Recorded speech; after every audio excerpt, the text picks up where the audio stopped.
is the first video in a 6-part series on yoga. In this series, I'll look at the effect yoga may or may not have on a wide variety of conditions, and yes, do a little myth-busting, but in both directions. Check it out.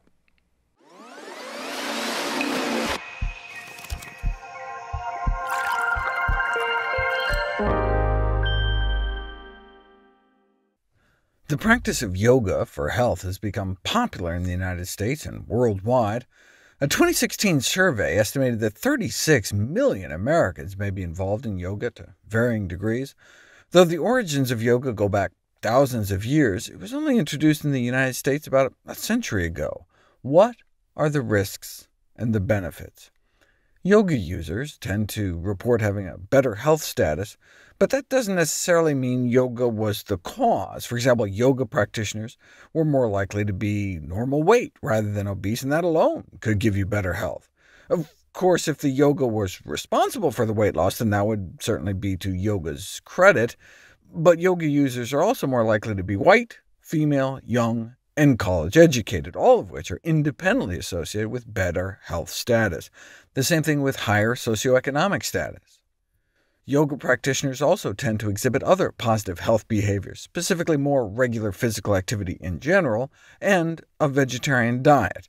And the more yoga people practice, the more likely they were to cut out meat and eat more and more fruits and vegetables. For every additional day per week of yoga practice, the odds of being vegetarian increased 20%. About 1 in 3 yoga teachers surveyed in the UK follow a plant-based diet, much higher than the general population.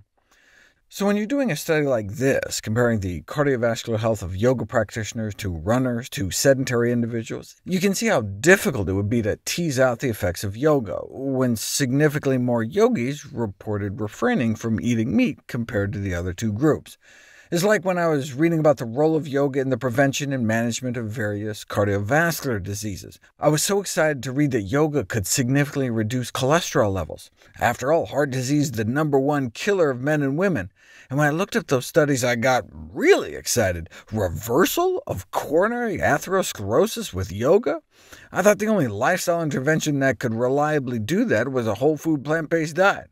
Well, what do you think the yoga lifestyle intervention was? A diet packed so full of whole plant foods, fruits, vegetables, whole grains, beans, and nuts, they were getting about 50 grams of fiber a day. No wonder they got heart disease reversal. But what role, if any, did the yoga itself actually play? Now, if yoga gets you to adopt a better lifestyle, stop smoking, eat healthier, great. Whatever gets people to take better care of themselves, right? If your tinfoil hat tells you Martians want you to skip the donuts, I'm all in favor. Whatever it takes. But if we are to tease out whether practicing yoga has any special benefits in and of itself, we really need to look at interventional studies, or randomized controlled trials that go beyond just associations and correlations and can instead prove cause and effect. For example, when we find yoga users have better health status and are less likely to be obese, that could be reverse causation, meaning instead of yoga leading to better health and a normal weight, maybe being in better health, not being obese, is leading to more yoga. Same with the flip side. When you read that yoga practitioners are more likely to have mental health conditions, depression, anxiety, musculoskeletal conditions like arthritis, gout, lupus, fibromyalgia, joint pain, sprains, and asthma, yeah, maybe yoga could be contributing to some of those conditions, like muscle sprains. But for most of these, it's probably reverse causation, right? People with diseases seeking help.